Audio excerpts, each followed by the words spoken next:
Assalamualaikum warahmatullahi wabarakatuh. Hari ini kita akan belajar tentang persamaan diferensial linear tingkat n yang tidak homogen dengan koefisien konstanta bagian pertama.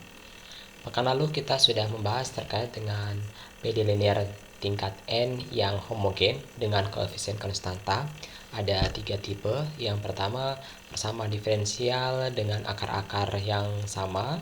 Ada persamaan diferensial dengan akar-akar yang berlainan, dan yang ketiga ada persamaan diferensial dengan akar-akarnya imajiner. Nah, untuk topik kali ini, bagian dari persamaan diferensial tingkat n yang tidak homogen dengan koefisien konstanta ada setengahnya dari persamaan diferensial yang kita pelajari kemarin.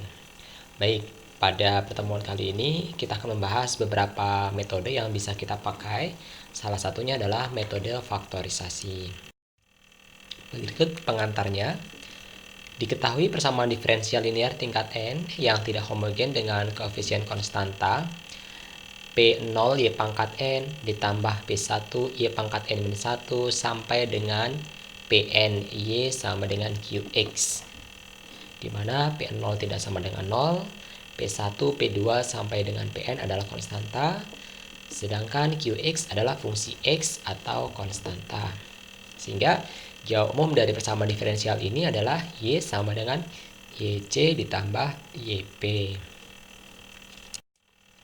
Baik, yang pertama kita akan membahas tentang metode faktorisasi itu apa.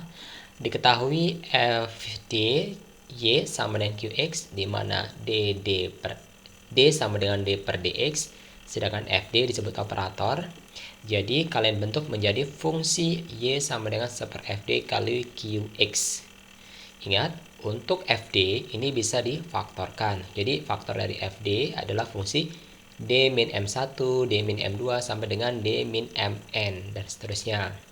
Terus kemudian ketika FD ini bisa difaktorkan, maka kalian bentuk menjadi Y sama dengan 1/, dari faktornya dikali dengan fungsi Qx di sini.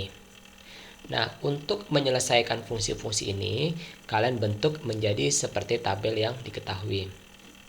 Yang pertama kalian lihat, kalau metode dengan faktorisasi, langkah pertama kalian harus menyelesaikan persamaan ini yang sebelah kanan untuk memudahkannya.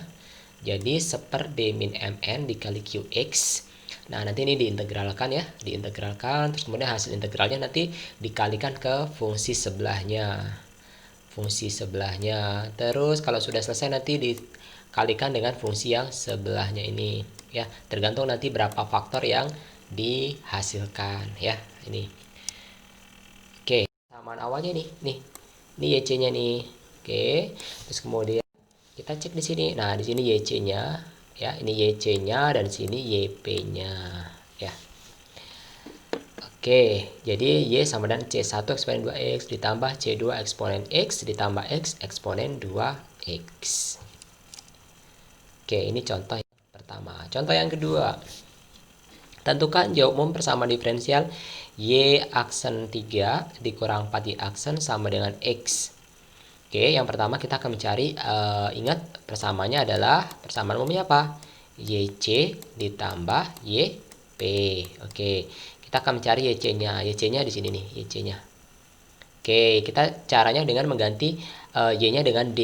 Jadi D pangkat 3 dikurang 4D. Ingat, kalau Y aksen D, tapi kalau hanya Y saja itu adalah konstanta ya. Dikali Y sama dengan X. Terus ini kita sederhanakan menjadi 3 persamaan ya. Di sini ada D, D min 2, D plus 2 ya. Di sini ada X-nya ya. Ada Y-nya ya, maaf. Terus kemudian D-nya kita ganti dengan parameter M. Jadi M dikali M min 2, M plus 2 sama dengan 0. Nah, hasil faktornya di sini ada M sama dengan 0, M2 sama dengan 2, dan M3 sama dengan min 2. Oke, masih ingat di sini adalah persamaan diferensial linear yang tidak homogen. Yang homogen ya, dengan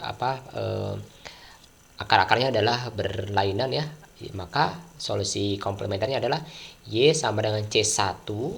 Ingat di sini harusnya eksponen 0x ya, karena eksponen 0x adalah 1, maka kita tulis C1 Terus kemudian ditambah C2 eksponen 2X, karena M2-nya di sini 2 dan M3-nya adalah min 2. Jadi di sini kali C3 kali eksponen min 2X.